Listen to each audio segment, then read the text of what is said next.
భగత్ సింగ్ అంత పెద్ద గొప్ప లీడరు.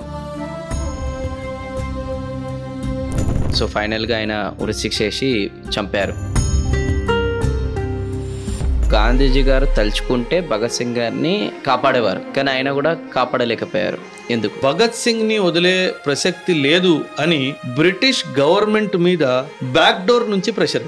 భగత్ సింగ్ ని వదిలేస్తే he will become the hero sir. And అలానే సార్ భగత్ సింగ్ కూడా మీరు ఇందాక చెప్పారు. సో భగత్ సింగ్ అంత పెద్ద గొప్ప లీడరు. సో ఫైనల్గా ఆయన ఉరిశిక్ష వేసి చంపారు. అవును సార్. గాంధీజీ గారు అప్పట్లో మంచి లీడర్. అవును సార్. సో గాంధీజీ గారు తలుచుకుంటే భగత్ సింగ్ గారిని కాపాడేవారు, కానీ ఆయన కూడా కాపాడలేకపోయారు. ఎందుకు?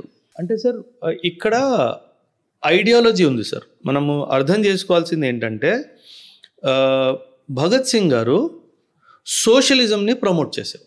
అంటే ఎవ్రీథింగ్ గవర్నమెంట్ ద్వారా జరగాలి అన్నది సోషలిజం. అంటే సోషలిజం మూల సిద్ధాంతం ఏంటంటే classless society, stateless society. Socialism అంటే ఏంటి? ప్రతిదీ గవర్నమెంటే చూసుకుంటుంది. మీరు పుట్టారంటే మీ ఫుడ్, మీ ఇల్లు, మీ ఖర్చు అన్నీ గవర్నమెంట్ చూసుకుంటుంది. కాకపోతే 1927లోనే FICCI అని ఒకటి ఎస్టాబ్లిష్ అయింది sir, federation of Indian chamber of commerce and India అనేసి, అండ్ ఇండస్ట్రీస్ అనేసి. ఇది ఒక క్యాపిటలిస్ట్ సంఘటన సార్. ఒక క్యాపిటలిస్ట్ సంఘటన, ఒక సోషలిస్ట్ లీడర్ బతికిపోయాడు అనుకోండి, ఇండియాలో సోషలిజం వస్తుంది, క్యాపిటలిజం రాదు. సో భగత్ సింగ్ చావడం చాలా అవసరం. అందుకే భగత్ సింగ్ని వదిలే ప్రసక్తి లేదు అని బ్రిటిష్ గవర్నమెంట్ మీద బ్యాక్ డోర్ నుంచి ప్రెషర్ వెళ్ళింది సార్. ఇక భగత్ సింగ్ని వదిలేస్తే he will become the hero sir. ఆయన హీరో అయ్యాడంటే ఇండియాలో సోషలిజం వస్తుంది. ఇండియాలో సోషలిజం వచ్చిందంటే క్యాపిటలిజం రాదు, మనం వ్యాపారం చేసుకోవడానికి కుదరదు. సో అందుకని చెప్పి మహాత్మా గాంధీ గారు లార్డ్ ఐర్విన్, అప్పట్లో బ్రిటిష్ హెడ్ ఇండియాలో, ఐర్విన్కి చెప్పారు భగత్ సింగ్ని వదిలేస్తే బాగుంటుంది. అంటే హీ సెడ్ నాట్ పాసిబుల్. ఎందుకంటే వ్యాపారం కనెక్షన్ అయ్యి ఉంది కాబట్టి ఆయన్ని చంపాల్సిన అవసరం వాళ్ళకు వచ్చింది. రైట్. అయితే ఇప్పుడు గాంధీజీ గారు ఒక గొప్ప ఫ్రీడమ్ ఫైటరు, బట్ అయినా కూడా అంత దేశం కోసం చేసిన వ్యక్తిని ఎందుకు చంపారు? చంపవలసిన రీజన్స్ ఏంటి సార్? గోడ్సే RSSకి చెందిన ఒక మనిషి సార్. ఓకే. నాథురామ్ గోడ్సే. గాంధీ గారు ఎలా అంటే సార్, గాంధీ గారి వ్యక్తిత్వాన్ని మీరు అర్థం చేసుకోవాలి. He is more into non violence. అంటే కలిసిమెలిసి ఉండాలి అన్న ఉద్దేశం. పాకిస్తాన్ ఫార్మేషన్ అయిపోయిన తర్వాత కూడా ఆయన ఇంకా ఎందుకో వాళ్ళకి ఇంకా సపోర్ట్ చేయాలి, మన నుంచి వెళ్ళిన వాళ్ళే కదా. అంటే మన పార్టీషన్ జరిగినప్పుడు సార్, పార్టీషన్లో భాగంగా పాకిస్తాన్కి 75 కోట్లు ఇవ్వాలి అని నిర్ణయం తీసుకున్నారు. ఓకే. పార్టీషన్ అప్పుడు 20 crores ఇచ్చేశారు, 55 కోట్లు ఇంకా ఇవ్వాలని.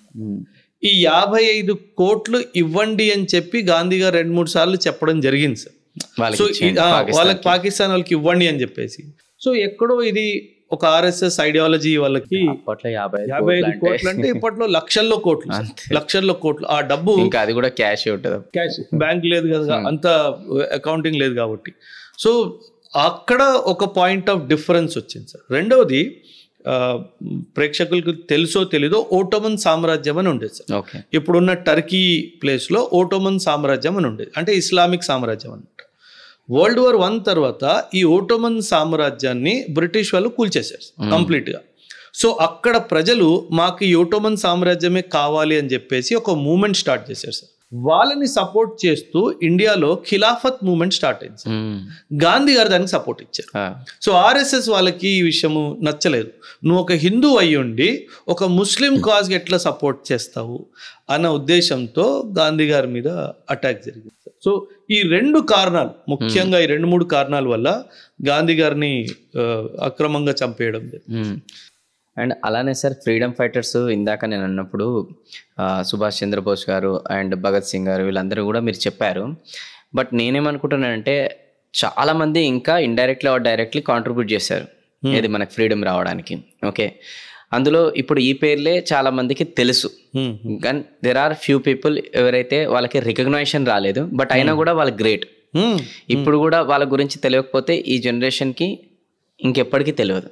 అవును సార్. సో అట్లాంటి ఒక ఇద్దరు ముగ్గురు ఎవరైనా పేర్లు చెప్పండి దట్ ఇప్పటి వరకు హైలైట్ కాలే కానీ చాలా వాళ్ళు కూడా దేశం కోసం వీళ్ళతో పాటు ఈక్వల్గా కష్టపడ్డది. అంటే కొన్ని పేర్లు ఎలా చెప్తానంటే ఫర్ ఎగ్జాంపుల్ సార్, ఇప్పుడు మన నేషనల్ ఫ్లాగ్ పెట్టుకున్నాం సార్. రైట్. మన నేషనల్ ఫ్లాగ్ని డిజైన్ చేసింది పింగళి వెంకయ్య. ఆయన తెలుగు అతను సార్. అంటే ఇది మనం దేశానికి ఇచ్చిన ఒక కాంట్రిబ్యూషన్. సో మన కాన్స్టిట్యూయెంట్ అసెంబ్లీ జూలై 1947లో మనం స్వతంత్రం వచ్చే ముందే 22 July sir, if I remember the date correctly, 22 July 1947 ఈ ఫ్లాగ్ని మనం అడాప్ట్ చేసుకున్నాం. అంటే ఇది మన తెలుగు వాళ్ళు ఇచ్చిన కాంట్రిబ్యూషన్ మన దేశానికి. వాళ్ళు ఓన్లీ ఈ అశోక్ మధ్యలో ఈ 24 స్పోక్స్ ఏవైతే ఉన్నాయో అశోక్ చక్ర అదొక్కటి మాత్రమే యాడ్ అయింది తర్వాత. సో ఫ్లాగ్ దేశానికి ఇచ్చింది మనం. సో ఇది మన కాంట్రిబ్యూషన్, మన పిల్లలకి తెలియాలి ఈ విషయం. అదేవిధంగా పొట్టి శ్రీరాములు గారు, అంటే ఈ మన స్టేట్కి ఒక recognition as an independent state వచ్చింది అంటే కారణం కూడా పొట్టి శ్రీరాములు గారే సార్. సో ఆయన చేసిన త్యాగాన్ని ఫలస్వరూపమే పుట్టింది మన రాష్ట్రం సార్. సో ఈ విషయాలన్నీ పిల్లలకి చెప్పాలి సార్. చెప్పకపోతే ఇంకా సార్ ఎన్నో రెబెలియన్స్ జరిగాయి సార్. రంపా రెబెలియన్ అని జరిగింది. ఇన్ఫ్యాక్ట్ మన హైదరాబాద్ స్టేట్ని ఇండియాలో కలుపుకోవాలి అన్న ఉద్యమం చేసింది కూడా మన వాళ్ళే సార్. సో నిజాంకి రిక్వెస్ట్ పెట్టాము, నిజాం ఒప్పుకోకపోతే ఇంకా మనం నిరసనలు చేసిన రోజులు ఉన్నాయి సార్.